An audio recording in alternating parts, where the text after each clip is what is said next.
आज एकादशी आणि एकादशी आपल्या महाराष्ट्रामध्ये अतिशय शुभ मानल्या जाते। दशमीला रात्रभर वारकरी संप्रदायाचे असो की मानवा संप्रदायाचे असो, रात्रभर आमच्या श्री चक्र भजनी मंडळ लौकी यांनी रात्रभर भजन केलं। नाचू कीर्तनाचे रंगी, कीर्तनामध्ये भगवंत नाचत होता आणि हे गात होता। तर असा हा कीर्तनाचा कार्यक्रम, असा हा एकादशीचा कार्यक्रम। आणि एकादशीच्या दिवशी आपले वारकरी लोक जेवण करीत नाही, दुसऱ्या दिवशी जेवण करतात, परंतु काही काही उपास सोडतात रात्री। तर याविषयी एकादशी विषयी आमचे परमपूजनीय श्री आदरणीय श्रीरामपूर निवासी श्री भोगे बाबाजी, तसेच या ठिकाणी उपस्थित झालेले आमचे श्री सुदर्शन दादाजी, आमचे खूप म्हणजे जिव्हाळ्याचे संबंध आहे। लहानपणापासून मी त्यांना पाहतो बाबांकडे, आणि ते बी लौकीचेच, म्हणजे कानेडे परिवारातले हे दोन रत्न आज इथे उपस्थित झालेले आहे। म्हणजे कानडे परिवाराच्या 7 पिढ्या यांनी उद्धरलेल्या आहे। असा हा लौकीचा लौकिक आहे, ते उपस्थित झालेले आहेत। त्यांनी सांगितलं, बाबांनो एकादशी जरी आहे तरी तुम्ही एकदा भोजन तर करताच ना, मग आता हा महाप्रसाद घ्या आणि रात्री मग फराळाचं करा। असंच आमच्या ताईने सांगितलं, बाबांनी सांगितलं की वास्तू शांती का करावी। त्यामध्ये जे 16 संस्कार आहेत, गर्भाधान संस्कारापासून मनुष्य जो जन्मला तर गर्भाधान संस्कारापासून 16 संस्कार असतात। शेवटचा विवाह संस्कार असतो, आणि रोटी कपडा और मकान प्रत्येकाच्या जीवनामध्ये पाहिजे। तो गरीब असो, श्रीमंत असो, भिकारी असो, कोणी असो, प्रत्येकाला आवश्यकता आहे। म्हणून भगवंत प्रत्येकाची रोटी कपडा और मकान देतो। पण आज सध्या परिस्थिती वेगळी झालेली आहे। आज नोकरी आहे का छोकरी आहे, जर नोकरी नसल, तुम्ही किती जरी शिकले तरी तुम्हाला छोकरी मिळणार नाही. आणि त्यामध्ये आमच्या शेतकरी कुटुंबाची जो अन्नदाता आहे भारताचा, त्याची मोठी शोकांतिका आहे. आमचा जो माल आहे, म्हणजे व्यापाऱ्याचा जो माल आहे, तो व्यापारी सांगतो माझी इतका आहे, 4,000 रुपये टनांवर ऊस परवडता का, तर घे, नाही परवडत चल फुट. परंतु आमचा शेतकरी असा त्या आशाभूत होऊन त्या दलालाकडे पाहतो आणि तो ठरवतो 10 रुपये, दुसरा म्हणतो 15 रुपये, आणि हा पाहतच राहतो. जे ट्रॉलीवर कांदे नेले, त्या ट्रॉलीवर कांद्याचं जे भाडं होतं न्यायचं, तेही याला भेटत नाही. अशी एक शोकांतिका या भारतामध्ये कृषी प्रधान देशाची. आम्हाला फुकटचं काही पाहिजे नाही, आमच्या कष्टाचं द्या, पण तेही आम्हाला भेटत नाही. आता हा भाग वेगळा आहे. आज आपण या ठिकाणी वास्तू प्रवेशानिमित्त इथे उपस्थित झालो. तर मला वाटतं मी जे बोलतो हे म्हणजे अवास्तव होणार नाही, वास्तविक परिस्थिती तुम्हाला सांगतो. अशोक भाऊ हे लौकिक, परंतु ती इथे आलेली आहे.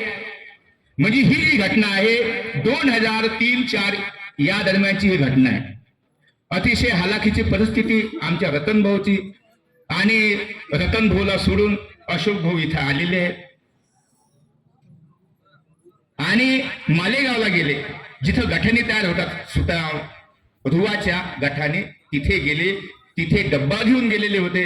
एक प्रहरभर म्हणजे दुपारपर्यंत काम केलं, भूक लागली, जेवण केले, नाकात कष्ट गेला सगळं. आता त्यांनी समजलं की आपल्याकडून हे काम होत नाही आणि आपल्याकडून हे करायचंही नाही, बाकी काही करू. आणि तसेच श्रीकृष्ण ज्ञान मंदिर मालेगाव या ठिकाणी ते उपस्थित झाले. आणि त्या ठिकाणी मी होतो, म्हणजे मी देहाने होतो, मी ते काही केलेलं नाही. मी म्हटलं की आटोपलं. तुम्ही जिथे मी म्हटलं ना तिथे तुमचं गेलं सगळं, हे देवाने करून घेतलं. तिथे सद्भक्तांच्या सहकार्याने कलेक्टर पट्ट्यामध्ये 6,000 स्क्वेअर फूट मध्ये बांधकाम केलेले आहे. ते श्रीकृष्ण ज्ञान मंदिर. त्या ठिकाणी अशोक भाऊ आले आणि त्यांनी म्हटलं बाबा मला उपदेश घ्यायचा. लौकीचं नाव सांगितलं, कानडे परिवार सांगितला. मला खूप आनंद झाला आणि मी म्हटलं ठीक आहे, लगेच उपदेश देऊन टाक. कारण बॅकग्राऊंड खूप महत्वाचं आहे. जर तुम्ही शेतीची चांगली मशागत केली, कोसा काढला, नांगरटी केली, वखरटी केली, नंतर मग जर बी पेरलं तर ते चांगलं उगतं. त्या प्रकारे आधीच चांगली नांगरटी झाली होती, वखरटी झालेली आहे. आणि अशा त्या अशोक भाऊने उपदेश घेतला. उपदेश म्हणजे काय? आदेश, परमेश्वराचा आदेश, तो उपदेश आहे. आज म्हणतो पारायण आहे. म्हणजे भगवंताचा अयन म्हणजे आश्रय. तुम्ही भगवंताचा आश्रय घेऊन जगत आहेत. भ्रंश झाला, शब्दाचा भ्रंश झाला आणि तिथे आपण आता पारायण म्हणतो. ज्ञानेश्वरीचं पारायण, याचं पारायण. पारायण नाही, परायण. पर म्हणजे भगवंताचं अयन म्हणजे आश्रय. तर मी जे श्लोक घेतला तर तो अनन्यच चिंतयन्तो माम ये जनाः पर्युपासते तेषां नित्याभियुक्तानां योगक्षेमं वहाम्यहम्. भगवंत म्हणतो माझा जो भक्त आहे, माझ्या भक्ताला जे जे लागेल ते देतो. आणि या श्लोकाचं स्पष्टीकरण मराठीमध्ये करताना संत श्रेष्ठ ज्ञानेश्वर महाराज म्हणतात, जैसी का पतिव्रता अनेक धर्म नेणे सर्वथा सर्वभक्त दान कथा पतीच. अनन्य भक्तीचं वर्णन करताना ज्ञानेश्वर म्हणतात, अनन्य भक्ती कशी करावी? कारण मानवापंथी एकनिष्ठ भक्ती करतो. आणि तुकोबाई म्हणतात, आपुला तो देव एक करून घ्यावा, हे नेविन जीवा सुख नव्हे, त्याशिवाय जीवाला सुख नाही. एक देव आपण करायला पाहिजे. आता कोणता करायचा आपण ते ज्ञानाने ठरवायचं आहे. 4 वेद आहे, 6 शास्त्र आहे, 18 पुराण आहे. परंतु व्यासाने सांगितलं, अष्टादश पुराणेषु करता सत्यवती सुत परोपकार पुण्याय पापाय परपीडनम. जर तुम्ही कोणाला त्रास देत असाल तर त्यासारखं पाप नाही, आणि जर कोणाला उपकार करता तर त्यासारखं पुण्य नाही. हे 2च त्यांनी सांगितले. तर ते म्हणतात जैसी का पतिव्रता, जशी पतिव्रता स्त्री आहे.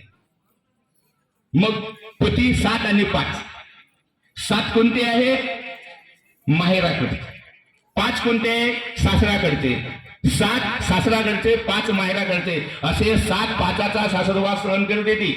तिने गाव सोडलं, तिने देश सोडला, तिने आपला जिल्हा सोडला आणि ती आता कधीही न पाहिलेल्या पती संग तिची आता लग्न गाठ मारल्या गेलेली आहे.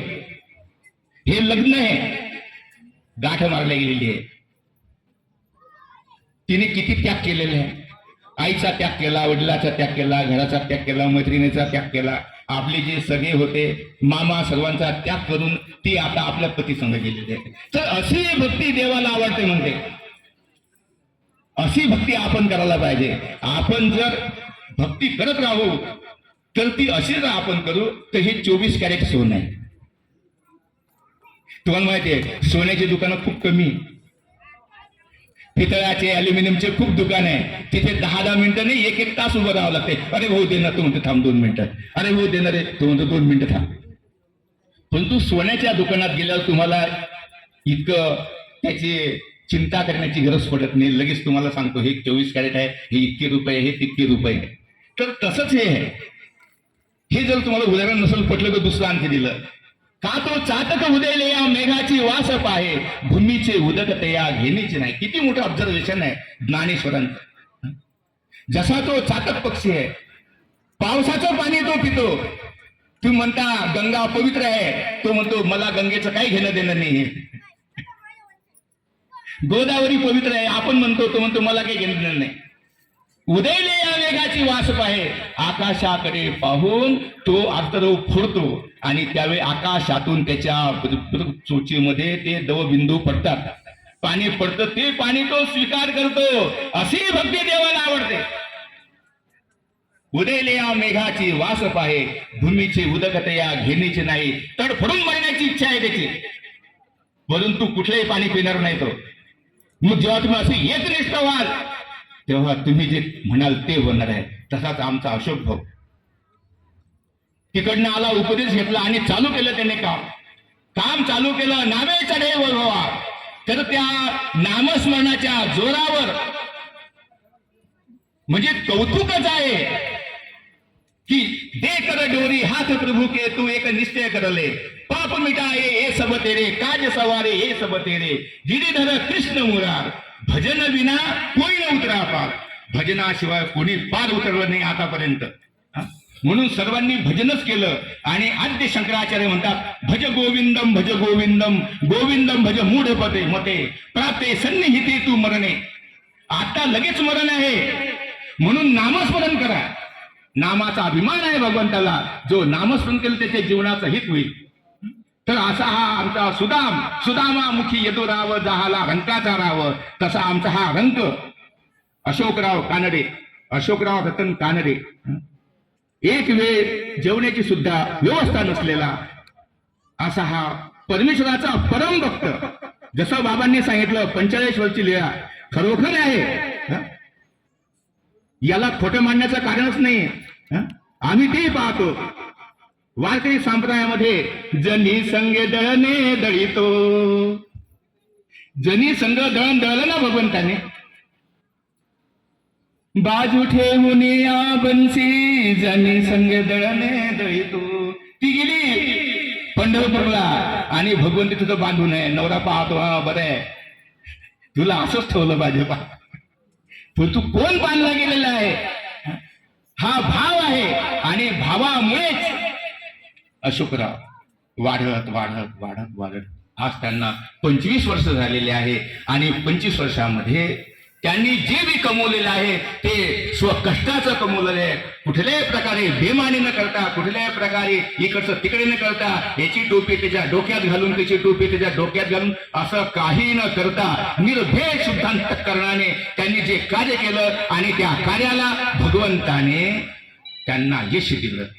आणि अशा या भाऊंचं आज जे घर त्यांनी बांधलेलं आहे, तर या घरामध्ये आज त्यांनी पंचावतात उपार ठेवलेला आहे. वास्तू शांती तर झाली, परंतु घराला आय आणि व्यय महत्वाचा आहे. आय म्हणजे येणारी बरकत आणि व्यय म्हणजे जाणारी बरकत. जर तुम्ही ठेवू शकले तर तुम्ही त्या घरात सुखाने नांदू शकता. कारण आपण पूर्ण आपल्या आयुष्याची पुंजी त्या घराला बहाल केलेली आहे आणि घर बांधलं.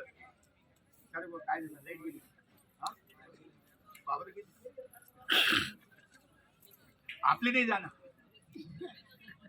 आपली बाबा जाऊ द्यायची नाही. तर अशा प्रकारे आय आणि व्यय, जर तुमच्या घराची कमाई जर 1 रुपया असेल तर तुमच्या घरातून जाणारी जे कमाई आहे ती फक्त 10 पैसे पाहिजे, तर तुमच्यावर कुठलेही कर्ज होणार नाही. तुम्हाला मृत्यू घेण्यासाठी फाशी घेण्याची गरज पडणार नाही, काहीच नाही. फक्त आनंदाने जगा, देवाचं नामस्मरण करा, ईश्वराची तुम्ही लेकरे हो, प्रेम करा हो, परस्पर एकामेकाला प्रेम करा, एकामेकाचं कार्य करा. आणि हे करत करत लैटेला वाटतं की आता बस झालेलं, भुका लागले म्हणतात, भुका लागले. तर हे तर आहेच. समर्थ तुकोबा म्हणतात, हे समर्थ रामदास म्हणतात, आपण खातो अन्नासी, अन्न खाते आपणासी, रात्रंदिवस मानसी चिंता तुझं. आपण अन्नाला खातो, आपण म्हणतो मी अन्नाला खाल्लं, पण अन्न म्हणतो मी यालाच खाऊ राहिलो. याला डायबिटीज लावून दिली, याला अटॅक लावून दिला, याला बीपी लावून दिली. हे काय युक्त आहार विहारस्य म्हणून कृष्ण भगवंत युक्त जगा. तर तसा आपण युक्त जगण्याचा प्रयत्न करत आहोत. आणि आज या ठिकाणी श्री अशोक भाऊ रतन कानडे आणि त्यांच्या सुविद्य पत्नी अशा सौ भारती ताई कानडे यांचा खरोखरच मोठा त्याग आहे. धर्मासाठी एक निष्ठा आहे. कुठलेही कार्य असो ते कधीच मागे येत नाही. आणि तसंच हे सातारा गाव खूप चांगलं आहे. सा म्हणजे काय आहे? काम, क्रोध, मद, मत्सर, लोभ. आणि यांचं निर्दालन केल्या गेलेलं आहे. आज श्री दत्तात्रय प्रभूच नाही तर पंचकृष्ण इथे आलेले आहे. तर मी त्याच्याही पुढे जाऊन असं म्हणाल, आज या ठिकाणी विनोबाबा सुद्धा आलेले आहे जेवण करण्याला. कारण जिथे राजा जातो तिथे प्रधानजी असतो. कारण हे दैवत आहे. साकुरीचं दैवत विनोबाबा आहे. जरी आम्ही मानत नाही, आम्ही पूजा करत नाही, परंतु त्याचं जे श्रेष्ठत्व आहे ते आहेच. आम्ही निंदा पण करत नाही, कारण ते आहे म्हणून आज इथे जे रंजले गांजले आहे त्या सर्वांचं दुःख इथे मिटून राहिले. हे छान आहे. तर अशा प्रकारे या ठिकाणी हा वास्तुशांतीचा कार्यक्रम झालेला आहे. पंचोतरांनी येऊन इथे उच्चिष्ट प्रसाद दिलेला आहे आणि तो सर्वांनी ग्रहण करावा. आणि यांनाही ही नूतन वस्तू यांना आनंदाची, सौख्याची, भरभराटीची आणि निरोगी अशी यांनाही भरभराट जावो. त्यांच्या मुलांना अशा प्रकारे त्यांना आशीर्वाद देऊन मी माझे लांबलेले 2 शब्द संपवतो. दंडवत प्रणाम.